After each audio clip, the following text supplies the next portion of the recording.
धर्म को जीवित रखना है तो हमें मरना आना चाहिए। ऐसा इसलिए भी कि निर्भय होने के लिए मृत्यु का भय समाप्त होना चाहिए। साथ ही उन्होंने आत्मा की अजरता अमरता के विचार को भी दृढ़ कराया। समाज को दिशा देने के लिए उन्होंने हमारे प्राचीन महापुरुषों के जीवन का पुनर्लेखन किया। उन्होंने रामावतार, कृष्णावतार, 24 अवतार, चंडी चरित्र, शस्त्रमाला आदि ग्रंथों के द्वारा समाज को संघर्ष करने की प्रेरणा दी। गुरुजी ने समाज को दिशा देने के लिए प्राचीन पौराणिक एवं धार्मिक कथाओं को नए संदर्भ में लिखा। इन रचनाओं को संग्रहित करने की जिम्मेदारी उन्होंने माता सुंदरी जी, धर्मपत्नी श्री गुरु गोविंद सिंह ने श्री अमृतसर के मुख्य ग्रंथी व प्रसिद्ध सिख विद्वान भाई मनी सिंह जी को दी, जिन्होंने अधिक मेहनत करके गुरुजी की वाणियों का संकलन किया, जिसे आगे भाई बाबा दीप सिंह व भाई सुखा सिंह आदि अनेक धर्म साधकों ने बढ़ाया तथा उसे एक संकलित रूप दिया, जो कि दशम ग्रंथ साहिब के नाम से जाना जाता है। गुरुजी ने अपनी रचनाओं को श्री गुरु ग्रंथ साहिब से अलग करते हुए यह कहा था कि श्री गुरु ग्रंथ साहिब परमात्मा का ब्रह्म स्वरूप है तथा उनकी रचनाएं परमात्मा का माया स्वरूप है। गुरुजी का एक सवैया गुरुजी रचित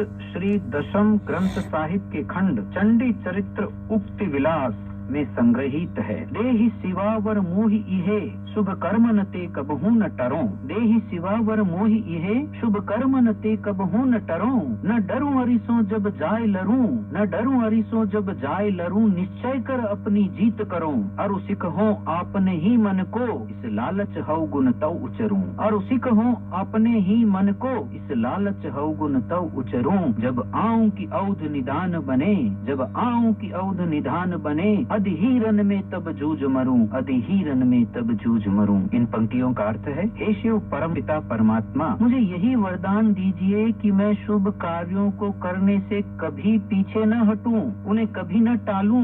जब भी मैं शत्रु से लड़ने जाऊं, मेरे भीतर डर के लिए कोई स्थान न हो और मुझमें इतना आत्मविश्वास हो कि मैं दृढ़ निश्चय के साथ जाकर युद्ध करूं और जीत कर लौटूं। मैं अपने हृदय को सदा आप ही के गुण और अच्छाइयां सीखने का लालच देता रहूं, और जब मेरे जीवन के अंतिम दिन आ जाएं, तब मैं युद्ध भूमि में जोश के साथ सच के लिए लड़ता हुआ काम आऊं। जब देश धर्म की रक्षा के लिए किसी महापुरुष के बलिदान की आवश्यकता थी, तो उन्होंने अपनी अबोध आयु होते हुए भी अपने पिता श्री तेग बहादुर जी से अपना बलिदान देने की प्रार्थना की। इसी तरह चमकौर के युद्ध में कच्ची उम्र के होते हुए भी अपने छोटे पुत्र बाबा जुझार सिंह जी को स्वयं सजाकर युद्ध में भेजा। उनके दरबार में यही प्रेरणा का वातावरण था कि 7 व 9 साल के उनके अबोध पुत्र सूबा सरहिंद वजीद खां के अनेक प्रलोभन व धमकियों के बावजूद हंसते हुए दीवार में चिने गए। इसी प्रेरणा के कारण सारा समाज बलिदान के लिए तैयार हो गया। इसके फलस्वरूप खालसा सृजन के समय लाहौर के खत्री भाई दयाराम, दिल्ली हस्तिनापुर के जाट भाई धर्मचंद, द्वारका के धोबी भाई मोहकम चंद, बीदर कर्नाटक के भाई साहिब चंद व जगन्नाथपुरी के भाई हिम्मत राय का पंच प्यारों के रूप में चयन हुआ। इन सभी को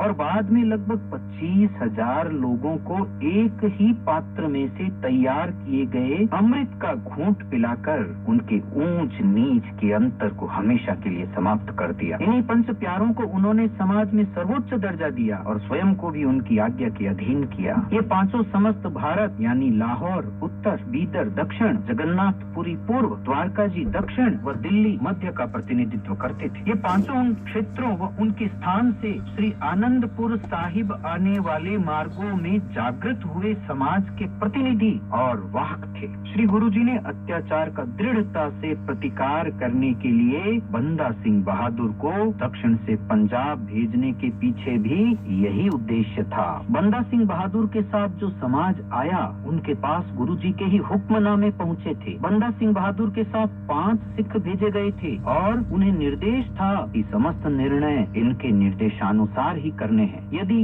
यह सारा गुरुजी स्वयं करते तो समाज सोचता कि गुरुजी तो अवतारी पुरुष थे, सो ऐसा हो गया और इस प्रकार उन्हीं के साथ यह परिवर्तन समाप्त हो सकता था। इसीलिए गुरुजी ने बंदा सिंह बहादुर को आधार बनाकर समाज में इस जागृति की निरंतरता की प्रेरणा व संदेश भर दिया, जिसके कारण कुछ वर्षों में ही विदेशी शासन की जड़ें उखड़ गईं और स्वदेशी राज स्थापित हुआ, जो किसानों, गरीबों, कमजोरों व पिछड़ों का अपना रास्ता। गुरु गोविंद सिंह जी द्वारा तैयार की गई समाज रचना का ही परिणाम था कि गुरु जी के बाद भी सिख हंस हंस कर बलिवेदी पर चढ़े, अपने अंग अंग कटने पर भी शांत रहे। इन्हीं संस्कारों के कारण भारत के स्वतंत्रता आंदोलन में पंजाब की महत्वपूर्ण भूमिका रही। देश की आजादी के लिए फांसी चढ़ने वाले, काले पानी की सजा भुगतने वाले देशभक्तों में अधिक भाग पंजाबियों का ही रहा। गुरु गोविंद सिंह जी ने समाज को मात्र जुझारू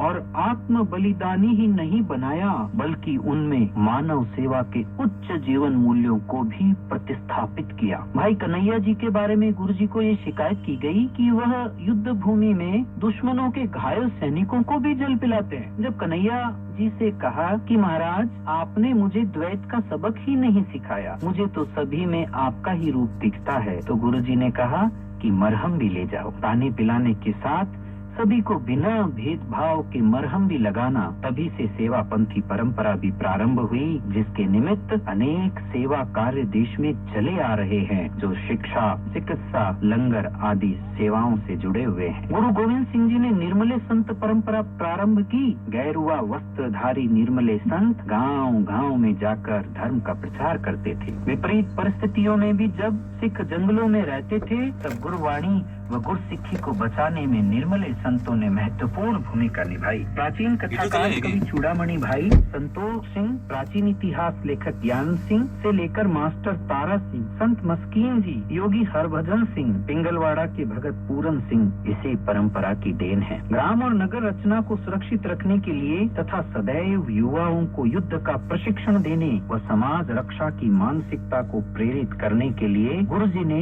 निहंग सिंह परंपरा भी चलाई, जो कि अपने आप में अद्वितीय है। इस परंपरा ने बंदा सिंह बहादुर की शहादत के बाद चली निरंतर संघर्ष की परंपरा में महत्वपूर्ण भूमिका निभाई। बाद में इसके दो भाग तरुणा दल और बुढ़ा दल हो गए। अहमद शाह अब्दाली के हमलों, लाहौर सूबेदार याहया खां व मीर मनु के समय तथा मिसलों के संघर्ष के समय निहंग सिंहों के जत्थेदारों ने महत्वपूर्ण भूमिका निभाई। निहंग शब्द का प्रयोग गुरु ग्रंथ साहब में हुआ है। इस ग्रंथ के पृष्ठ संख्या 392 पर लिखा है, निर्भयु होइयो भैया निहंगा। इसी प्रकार प्राचीन पंथ प्रकाश में भी निहंग का वर्णन करते हुए कहा गया है कि वह पुरुष जो दुख या सुख को अंग नहीं लगने देता निहंग कहलाता है। निहंग कहावे सो पुरुष दुख सुख मने न अंग। निहंग कहावे सो पुरुष दुख सुख मने न अंग। श्री गुरु गोविंद सिंह जी महाराज ने कहा था कि 1.25 लाख से एक लड़ाऊं तब गुरु गोविंद सिंह नाम कहाऊं। 1.25 लाख से एक लड़ाऊं तब गुरु गोविंद सिंह नाम कहाऊं। हर निहंग सिंह स्वयं को इसी मानसिकता का समझता था, वह इसलिए एक सिख 1.25 लाख शत्रु सेना से मुकाबला करने का साहस रखता था। श्री गुरु गोविंद सिंह जी ने परमात्मा प्राप्ति का मार्ग साधनों से मुक्त एवं स्वतंत्र बताया है। उन्होंने लिखा है कि परमात्मा प्राप्ति के लिए लोग अनेक प्रकार के धार्मिक आडंबर करते हैं, लेकिन परमात्मा केवल विशुद्ध प्रेम से ही प्राप्त होता है। उन्होंने यह भी कहा कि धर्म प्राप्ति के जितने भी मार्ग हैं निसंदेह अलग हों, लेकिन परमात्मा एक ही है और सभी में उसी की ज्योति है। इस प्रकार गुरुजी ने सभी जीवों में परमात्मा की ज्योति का वर्णन करके ब्रह्म ज्ञान की उच्चता का संदेश दिया है। उन्होंने ब्रह्म ज्ञान का वर्णन करते हुए अद्वैत मत की पुष्टि की और यह बताया कि सृष्टि की जितनी भी रचनाएं हैं वे ब्रह्म से उत्पन्न होती है और ब्रह्म में ही विलीन हो जाती हैं। जपू साहिब के प्रारंभ में परमात्मा के वंदना चरण में गुरुजी ने परमात्मा को अलख निरंजन बताया है। इस प्रकार परमात्मा को अनुभव प्रकाश कहा है, यानी उसका दर्शन अनुभव के आधार पर ही हो सकता है और उस परमात्मा को कर्मों के द्वारा पहचान सकते हैं। गुरुजी ने उनके इन्हीं सैकड़ों कर्मों का वर्णन जप्पू साहिब में किया है। इस प्रकार गुरु गोविंद सिंह जी ने ब्रह्म ज्ञान का शुद्ध रूप हमें बताया है। श्री गुरु गोविंद सिंह जी महाराज ने समाज की आध्यात्मिक दिशा के लिए एक शब्द ब्रह्म के रूप में श्री गुरु